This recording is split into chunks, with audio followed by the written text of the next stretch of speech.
They told you the Black Panthers were violent extremists, gun-toting radicals who threatened America. Your textbooks showed you leather jackets, berets, and raised fists. Your teachers whispered about shootouts and danger. But they never led with this. Before the federal government lifted a finger, the Panthers were feeding 20,000 children every single day. Free breakfast, hot meals, before school, in dozens of cities. While you memorized images of guns, you never learned about the groceries. While they taught you to fear the militant image, they erased the health clinics, the legal aid, the sickle cell testing, the survival programs that kept entire communities alive. So here's the real question. Were the Panthers painted as terrorists because they were actually dangerous, or because what they were building was too powerful to allow? Today, we're breaking down the story they didn't want you to know. Let's rewind to January 1969, Oakland, California. St. Augustine's Episcopal Church. The first morning, 11 children show up. Volunteers serve them hot oatmeal, eggs, and orange juice, completely free. No paperwork, no shame, just food. By the end of that first week, 135 kids are coming through those doors. 6 months later, the program is running in 23 cities. By the end of the year, the Black Panther Party is feeding more than 20,000 children every single morning. And this wasn't some small charity operation. This was a full-scale community infrastructure that embarrassed the government so badly that a state senator had to admit, under oath, that the Panthers were feeding more poor children than the entire state of California. Let that sink in. A grassroots organization with a few thousand members was outperforming the richest state in the country. The Panthers called it the Free Breakfast for Children program. The FBI called it something else, the greatest threat to their efforts. Not the guns, the breakfast. But we're getting ahead of ourselves. Let's go back to where this all started. October 15th, 1966, Oakland. Two men, Huey P. Newton and Bobby Seale, sit down and write out a 10-point program. We want freedom. We want full employment. We want decent housing. We want education that teaches us our true history. And we want an immediate end to police brutality and the killing of Black people. That last point wasn't theoretical. Oakland police were terrorizing Black neighborhoods, beating people in the streets, planting evidence, killing unarmed men, and walking away clean. So Newton and Seale did something most people thought was crazy. They started following the police, armed, legally armed, because California law at the time allowed open carry of loaded firearms. They would roll up on a traffic stop, step out of the car with rifles and law books, stand at a legal distance, and shout advice to whoever was being detained. You don't have to answer that. You have the right to remain silent. They called it police patrols. The cops called it intimidation. But here's the thing, it was completely legal. And it worked. Complaints of brutality dropped in the neighborhoods they patrolled. People started feeling protected for the first time in years. Word spread, membership grew, and the California State Legislature lost their minds. May 2nd, 1967, 30 Panthers, fully armed, walk into the California State Capitol in Sacramento. They're protesting a bill that would ban the very thing they've been doing, loaded guns in public. The Mulford Act. The media explodes. Newspapers plaster their front pages with images of Black men and women holding rifles inside the government building. The photos are everywhere. Grim-faced, silent, threatening. That's the word they kept using. What they didn't mention was that at least 6 of those 30 people were women, but the cameras cropped them out. What they didn't explain was that the Panthers were there to read a statement defending the constitutional right to bear arms. That this was a peaceful protest. No shots fired, no violence, but the image was set. The Black Panthers were now the scary militants. And on July 28, 1967, Governor Ronald Reagan signed the Mulford Act into law, banning open carry. The NRA, by the way, supported that ban. Remember that next time someone tells you the NRA has always stood for gun rights. They stood for white gun rights. When Black people used the Second Amendment to protect themselves from state violence, suddenly, gun control sounded pretty good. Now here's where the narrative gets deliberately twisted. The Panthers didn't stop with police patrols. In fact, The patrols were never the main point. From the very beginning, the 10-point program was about survival, jobs, housing, healthcare, education. By 1970, the Panthers were running more than 60 different community programs. Free breakfast was just the most famous one. They opened 13 free health clinics across the country. Not basic first aid, full medical clinics staffed by volunteer doctors and nurses. They tested over 50,000 people for sickle cell anemia, a disease that disproportionately affects Black people and was almost completely ignored by the medical establishment. They distributed free groceries to families who couldn't afford food. They offered free legal aid to help people fight wrongful evictions and police charges. They started liberation schools to teach Black history that wasn't being taught in public schools. They even created free ambulance services in communities where ambulances just wouldn't come. And this wasn't happening in one city. At their peak, the Panthers had 45 chapters nationwide, thousands of members, millions of people impacted. But if you open most American history textbooks, you'll find maybe 2 sentences about the Black Panthers. And if they mention the breakfast program at all, it's a footnote, a side project. The story always leads with the guns. And that's exactly what the FBI wanted. In July 1969, FBI Director J. Edgar Hoover stood before Congress and said this: "The Black Panther Party, without question, represents the greatest threat to the internal security of the country." The greatest threat. Not the Klan, who were still bombing churches. Not the fascist extremist groups organizing across the South. The Panthers. Why? Because they were feeding children? Actually, yes. Internal FBI memos, declassified years later, said the breakfast program was potentially the greatest threat to efforts by authorities to neutralize the Panthers and destroy what they stand for. Read that again. The breakfast program was the threat, not because it was violent, because it was working, because it was creating loyalty, because when you feed someone's child every morning, they start to trust you more than they trust the government, and that was unacceptable. So the FBI launched COINTELPRO, the counterintelligence program, a coordinated campaign to infiltrate, disrupt, discredit, and destroy the Black Panther Party. And they didn't just spy, they acted. They sent forged letters to rival organizations claiming the Panthers were planning attacks, hoping to start wars between groups. They spread rumors that the food at the breakfast programs was poisoned. They raided breakfast sites while children were eating, terrorizing kids and volunteers. They planted informants inside the party to sabotage operations and report on every move. And when disinformation wasn't enough, they used violence.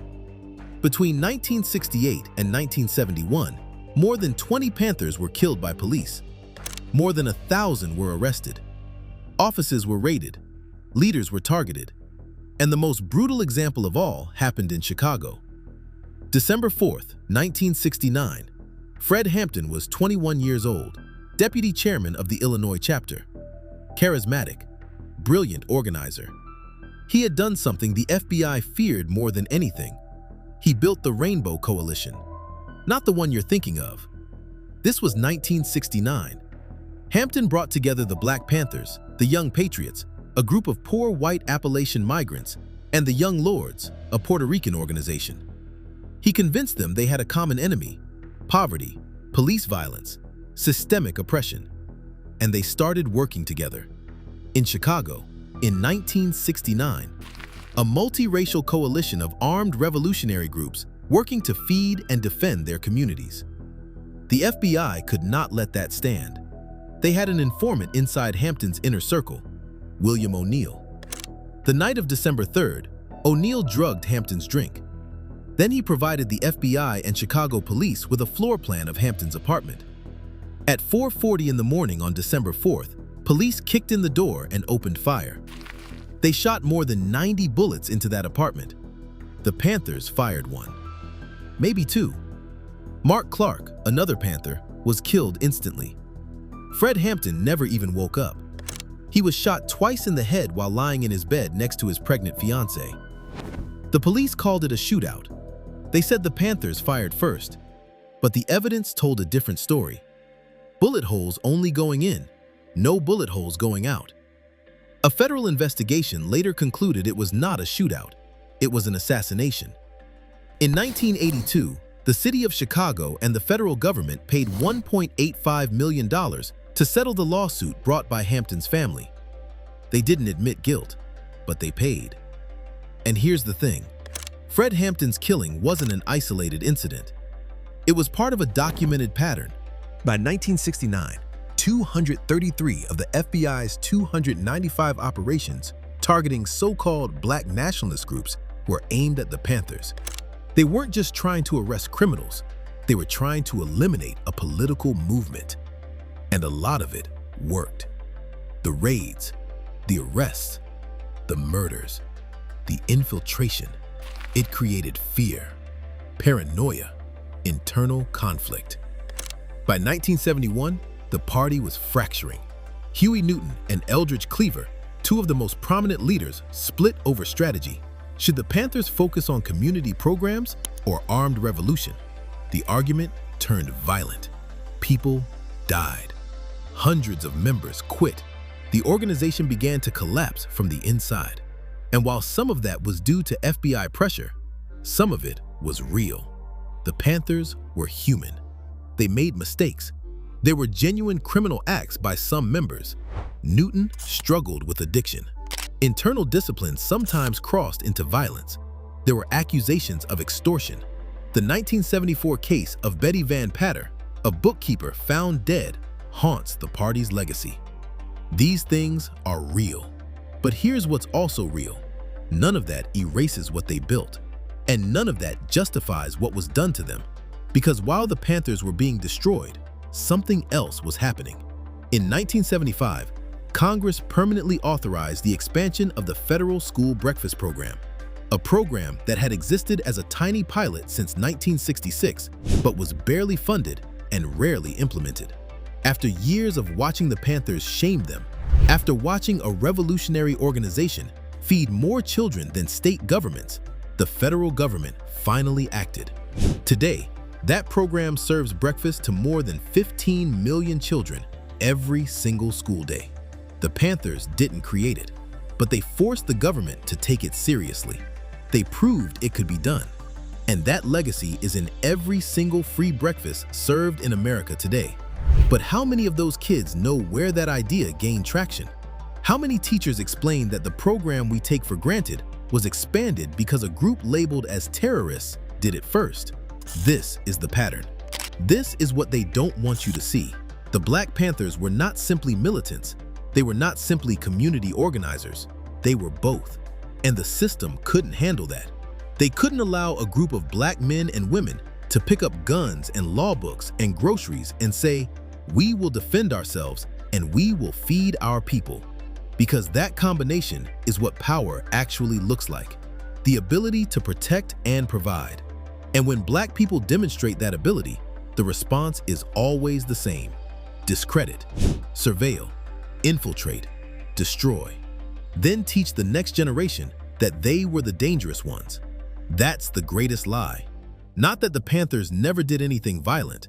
Some did, but that the violence is all you were taught. That the guns are all you remember. While the breakfast programs, the clinics, the schools, the coalitions, the children who got to eat, all of that gets erased, cropped out of the photo, left out of the textbook, reduced to a footnote if it's mentioned at all.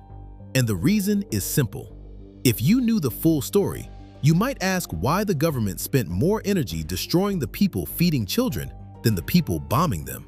You might start wondering who the real threat was. The Black Panther Party formally disbanded in 1982, 16 years after it started. Most of the leaders are gone now. Huey Newton was killed in 1989. Fred Hampton never made it past 21. Bobby Seale is still alive, still organizing, still telling the story. And the programs they started didn't all disappear. The legacy lives in every community fridge, every mutual aid network, every cop watch group. Every time people say we don't need to wait for the government, we can take care of each other right now. That's the spirit the Panthers built. But the lesson they tried to teach us got buried under 50 years of propaganda. So let me say it plainly. The Black Panthers were not your enemy. They were never your enemy. They were feeding your grandparents, healing your community, teaching your history, and they were destroyed for it. That's not speculation. That's documented history. FBI memos, court settlements, declassified operations. It's all there. But you had to come to a YouTube video to hear it, because they damn sure didn't teach it in school. And that ought to tell you something. By the way, if you want more hidden stories like this, subscribe to Black Stories Untold. Now, back to the point. The question we opened with was this: were the Panthers painted as terrorists because they were dangerous, or because what they were building was too powerful? The answer is both. They were dangerous, not to you, to the system. Because they proved you don't need the government to survive. You need each other. And the moment people believe that, the moment communities start feeding and defending and educating themselves, the power structure breaks. That's why Hoover said they were the greatest threat, not because of the guns, because of the groceries. Not because they wanted to destroy America, because they wanted to build something better. And they were succeeding until they were stopped, until they were erased, until all you were left with was the image of a man in a beret holding a rifle, frozen in time, stripped of context, drained of meaning, and sold to you as a villain. But now you know the rest of the story.